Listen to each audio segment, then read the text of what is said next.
It was supposed to be a typical late-night interview, lighthearted, nostalgic, full of movie clips and aging action hero jokes. But from the moment Sylvester Stallone walked onto the stage of Jimmy Kimmel Live that night, there was a strange tension in the air, a quiet stiffness in his usually warm demeanor, as if he had arrived with something heavy coiled behind his easy smile. And though the audience roared in recognition of the legendary actor's entrance, clapping and cheering as he waved with that iconic grin, those who knew him best could already sense he wasn't entirely present, not in the way he usually was when promoting films or poking fun at himself for his slurred voice or exaggerated on-screen machismo.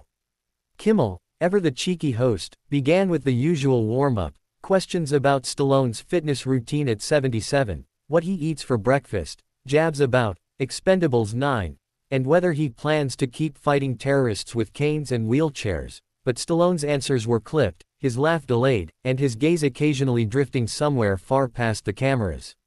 Then, the shift happened, subtle at first, then rapidly escalating, when Kimmel asked about the rumors surrounding Stallone's disputes with the producers of the Rocky franchise, particularly the spin-off, Creed, films and the alleged rights battles that had simmered quietly for years. What began as a softball question, "So, Sly, do you feel like the Creed films honored your legacy, or did they kind of leave Rocky behind?" landed like a strike to the ribs, and Stallone's demeanor instantly changed, his posture stiffened, and his signature half-smile disappeared, replaced by a thin, hard line.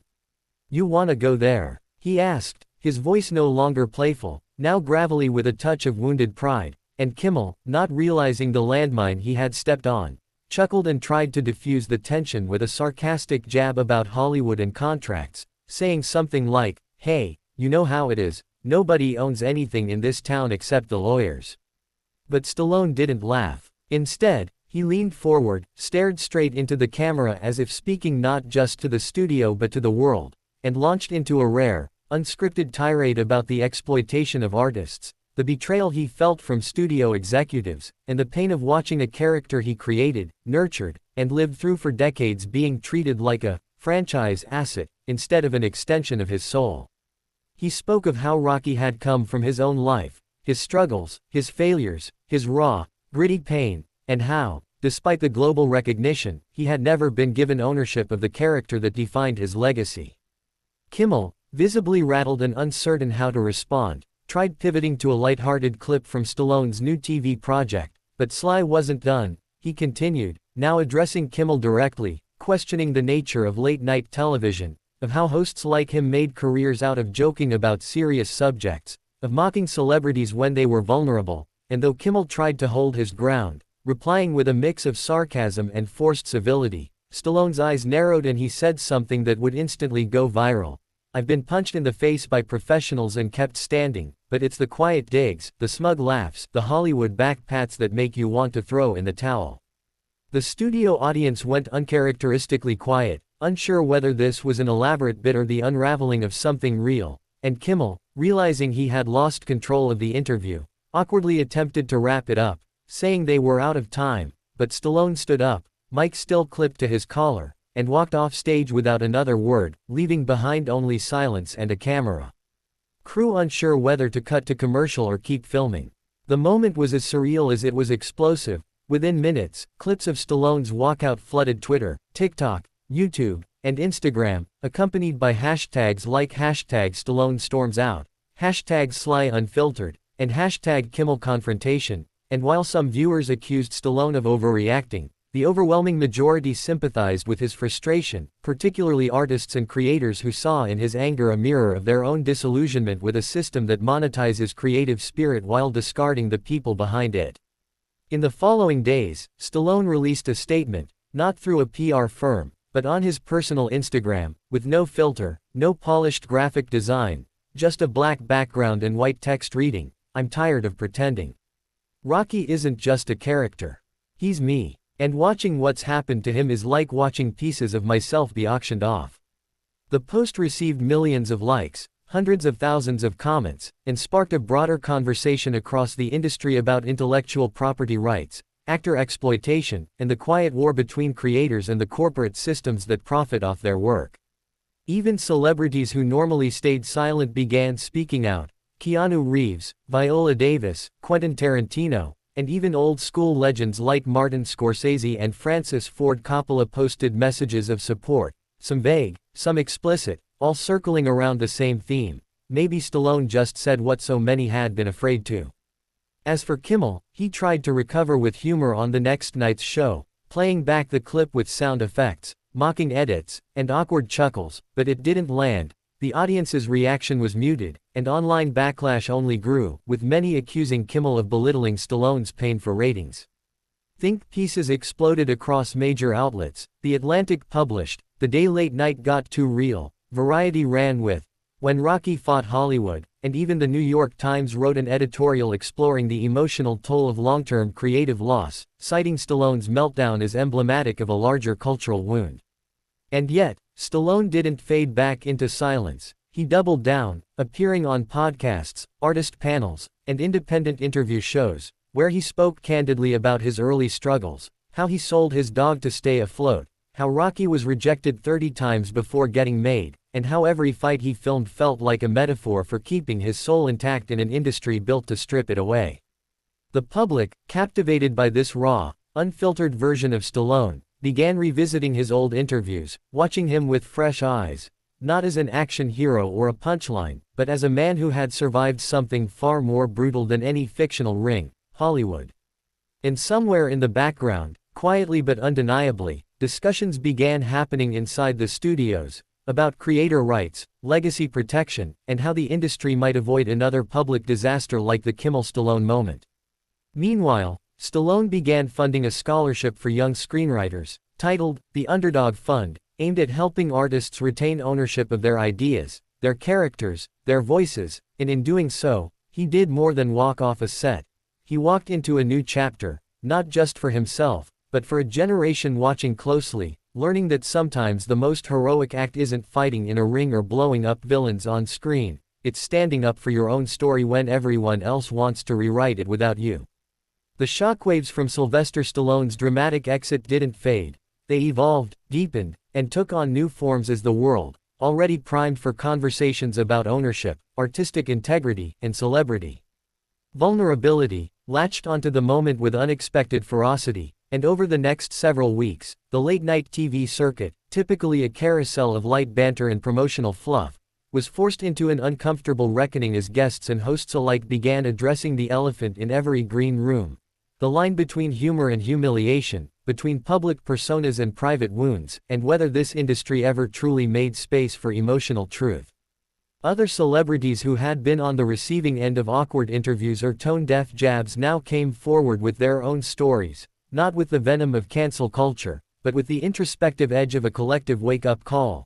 Tom Hanks, long considered the ambassador of Hollywood diplomacy, admitted in an NPR interview that he too had once felt sliced apart by a joke that the audience laughed at but that left a bruise, and Jennifer Lawrence spoke on a podcast about the performative tension of late-night appearances, where vulnerability was rewarded only if it came gift-wrapped in humor.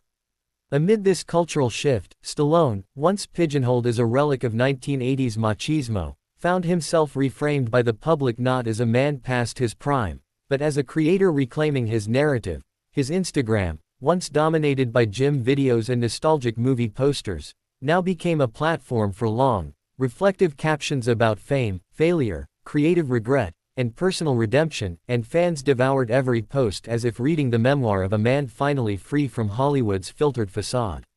He shared stories that had never made it into his interviews, the pain of watching his screenplay for Paradise Alley get rewritten beyond recognition, the humiliation of being mocked for his slurred speech even after winning an Oscar, the quiet fury of seeing other people profit off of characters born from his blood and heartbreak. And in telling those stories, he touched a nerve deeper than any box office success ever could. His follower count tripled. News outlets began referring to the phenomenon as the Stallone Renaissance. But it didn't stop at sympathy or virality. Activists, copyright attorneys, and younger creators began using the Kimmel incident as a launchpad for a more technical fight: legislative change. Think tanks published white papers titled The Rocky Precedent: Moral Rights in the Modern Studio System, while political influencers pressured lawmakers to revisit and strengthen protections for artists under the Copyright Act. Stallone himself partnered with a nonprofit called Story First, appearing in a raw, black and white campaign ad that aired during Sunday NFL and NBA games, in which he looked directly into the camera and said, "If you write it, you should own it. That's not ego. That's justice." The ad went viral, not because it was slick or dramatic, but because it was devastatingly simple, and soon after, a bipartisan group of lawmakers, sensing the cultural moment, introduced a new draft bill colloquially dubbed the Sly Act, aimed at requiring transparent royalty reporting and allowing artists to regain rights after a set period. Hollywood's upper echelons watched nervously. Studio lobbyists pushed back, but the public was now watching too closely. Meanwhile, Stallone refused to be painted as either a martyr or a bitter veteran. He clarified in interviews that his anger wasn't about revenge but dignity, not about resenting younger actors but protecting their future from the same traps he'd fallen into. As he spoke, more voices joined him: Writers Guild representatives, SAG-AFTRA members, independent filmmakers, and even popular YouTubers and Twitch streamers, all echoing the same theme, that the Stallone-Kimmel moment was about more than a blown interview. It was about who gets to tell their own story, and who profits from it. As the months passed, Kimmel, still under scrutiny, issued a more heartfelt statement, not during a monologue, but during a guest segment with a trauma counselor, where he admitted that while his show thrived on satire, it had sometimes blurred the line between comedy and cruelty. "I didn't understand how deeply that moment hurt Sly," he said, visibly emotional. "And I want to do better, not just for him, but for every guest who sits in that chair." It was a rare moment of humility, and while some viewers remained skeptical, Stallone, in a surprising twist, publicly acknowledged it in a short post. "It takes guts to admit when you missed the punch." Respect. The mutual recognition didn't erase the past, but it redefined the tone, shifting the moment from scandal to milestone. From there, Stallone's momentum didn't slow, it accelerated. A major streaming platform greenlit his semi-autobiographical limited series titled Underdog's Oath, centered not on boxing but on the life of a struggling screenwriter battling against an indifferent system. Instead of playing himself, Stallone took a co-director role, mentoring a young actor chosen from a nationwide open call that drew over 60,000 submissions. The casting process became a documentary in itself, with fans rooting for underdogs just like they once rooted for Rocky. And when the show finally premiered, it smashed viewership records, not just for its storytelling, but for the meta-narrative it carried. Here was Stallone, reclaiming his story, not by shouting over others, but by lifting up those who, like him, had once been told their voice didn't matter. The premiere episode ended not with a dramatic punch or explosion, but with a quiet scene of a man staring at a blank page, whispering, "They might own the ring, but I own the fight." That line trended for days, tattooed onto arms, printed on t-shirts, and quoted in college graduation speeches. And with that, Stallone completed a transformation no one had anticipated, not just from action star to elder statesman, but from symbol of grit to ambassador of creative justice. Meanwhile, the industry was changing. Slowly, studios began offering new, legacy clauses in contracts, especially for franchises rooted in singular creative voices. Young screenwriters started demanding clauses that allowed reversion of rights after a decade. The entertainment media, once obsessed with viral blunders and red carpet mishaps, shifted, ever so slightly, toward more nuanced coverage of artist rights, process, and ownership. And at the center of that shift, without intending to lead a movement but having done exactly that, stood Sylvester Stallone, the man who once created Rocky Balboa with a handshake deal and a prayer, now standing as living proof that even in the most commercialized of industries, a creator's voice could echo louder than any punchline.